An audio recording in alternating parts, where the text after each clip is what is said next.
Dios bendiga mis hermanos y mis amigos. Otra vez estamos con el mismo entusiasmo en este estudio bíblico por las redes. Es como el Instituto Bíblico del Aire del Arca de Noé para nosotros servir al Señor. Es decir, la gente piensa que la iglesia está presa, que la iglesia está cerrada. La iglesia no está presa ni está cerrada. Porque yo sigo predicando y dando mi estudio bíblico igualito. No estoy en el templo, pero estoy en la casa de ustedes. Y ustedes están escuchando esta santa palabra del Señor y estudiándola junto con nosotros. Ahora, en este día, vamos a continuar con el capítulo 7. Ahora vamos a leer desde el capítulo 7, versículo 7, hasta el versículo 12, y leemos así: ¿qué diremos pues? ¿La ley es pecado? En ninguna manera. Pero yo no conocía el pecado, sino por la ley, porque tampoco conociera la codicia si la ley no dijera: no codiciarás. Mas el pecado, tomando ocasión por el mandamiento, produjo en mí toda codicia, porque sin ley el pecado está muerto. Y yo sin la ley vivía en un tiempo, pero venido el mandamiento, el pecado revivió y yo morí. Y hallé que el mismo mandamiento que era para vida, a mí me resultó para muerte. Porque el pecado, tomando ocasión por el mandamiento, me engañó y por él me mató. De manera que la ley a la verdad es santa y el mandamiento santo, justo y bueno. ¿Qué le parece? Señores, como yo le dije antes, en semanas atrás, aquí uno tiene que hilar fino para no entrar en contradicción en su creencia. ¿Por qué?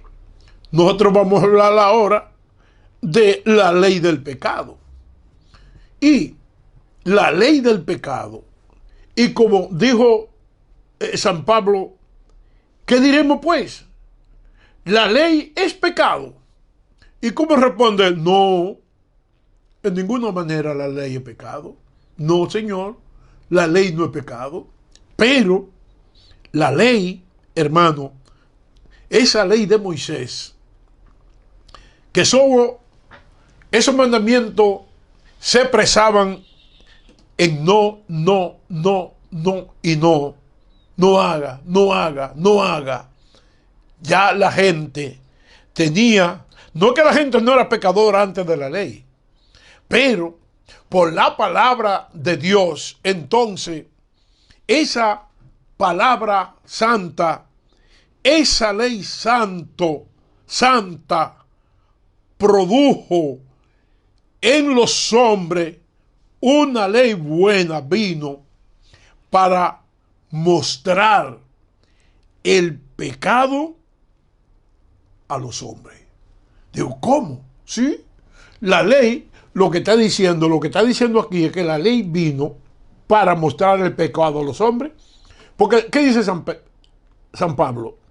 Pero yo no conocía el pecado sino por la ley, porque tampoco conociera la codicia si la ley no dijera: no codiciará. ¿Ok? Entonces, por eso que dice la palabra del Señor, que por la ley es el conocimiento del pecado. Por la ley del conocimiento, el pecado produce cosa mala. Oiga bien, por la ley del conocimiento, el pecado que produce cosa mala. Aquí nadie puede decir que cuando viola una ley cualquiera, que no es culpable? ¿Por qué?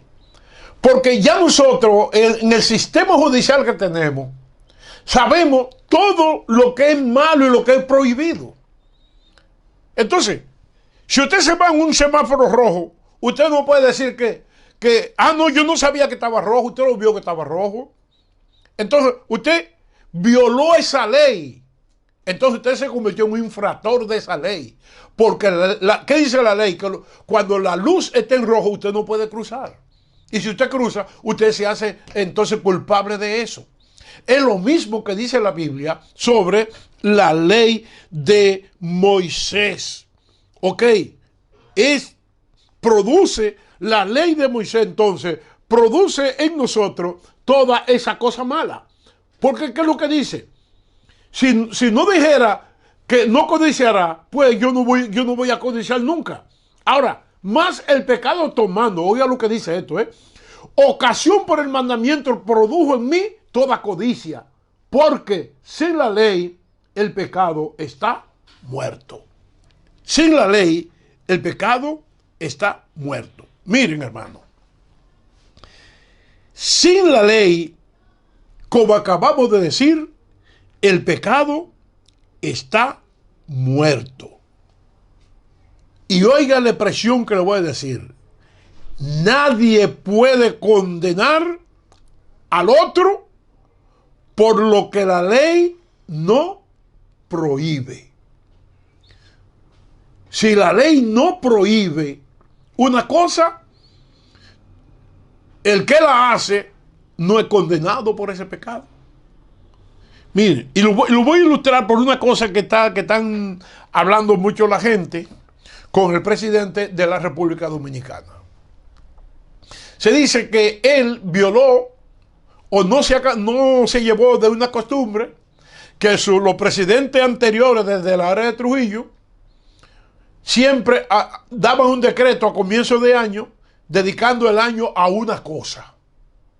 Este es el año de la agricultura, este es el año de la educación, y él dijo que no. Ahora están diciendo, pero ¿y por qué no lo hace? Ahora, ¿hay alguna ley en la República Dominicana que dice que hay que declarar un año como tal? No, entonces no ha violado ninguna ley. Ninguna ley ha violado. Entonces nadie lo puede acusar de que violó una ley, ni lo puede condenar por eso.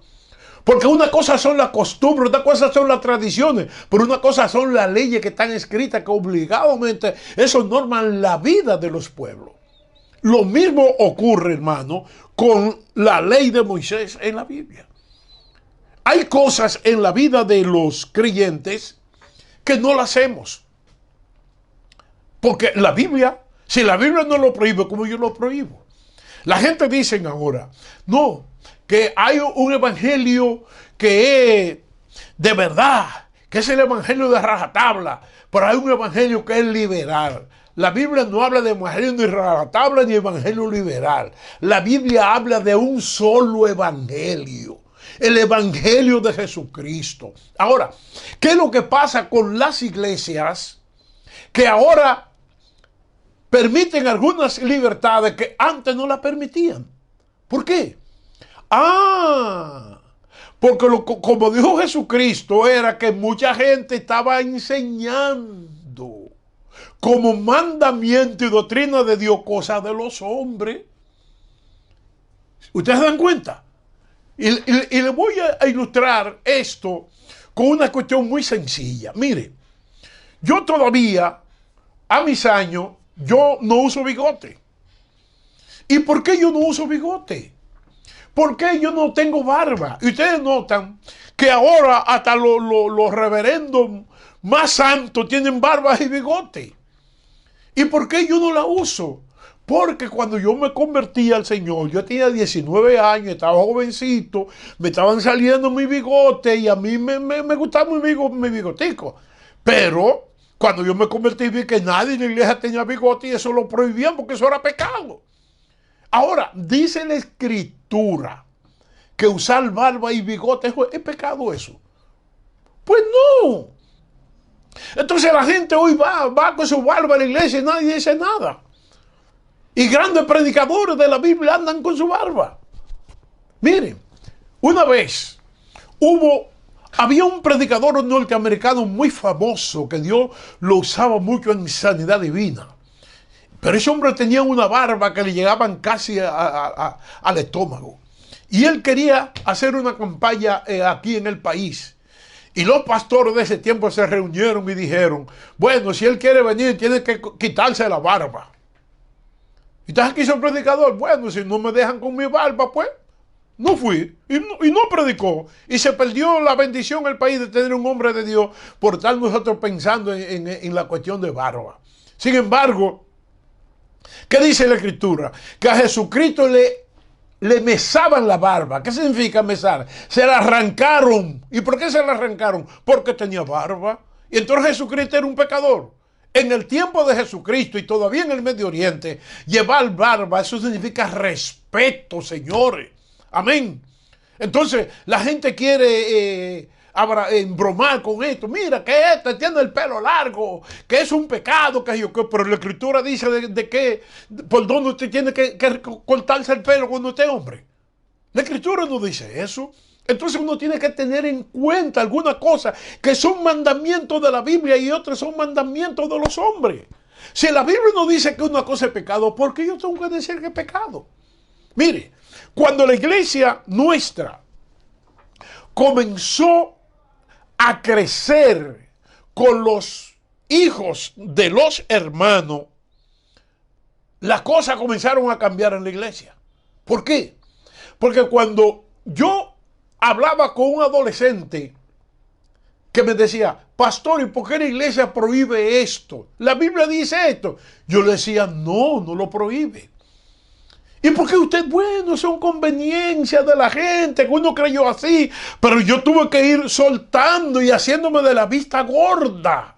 ¿Por qué? Porque yo no puedo, hermano, enseñar como doctrina cristiana cosas que la Biblia no dice para nada. Y entonces, ¿qué ha hecho eso? Que alejó demasiado gente de la iglesia, que pudieran estar sirviéndole al Señor. Amén. Entonces, uno tiene que tener en cuenta lo que está enseñando como palabra de Dios y lo que es concesión de los hombres. Amén. No se puede prohibir lo que la Biblia no prohíbe. Entonces, San Pablo dice, yo vivía sin ley. Pero cuando vino el mandamiento o cuando vino la ley, entonces el pecado me mató. ¿Por qué? Floreció. Lo hizo echar hacia afuera. El pecado acabó conmigo. Amén. Eso es, hermano, lo que San Pablo está diciendo aquí. Yo sin ley vivía en un tiempo, pero venido el mandamiento, el pecado revivió y yo morí.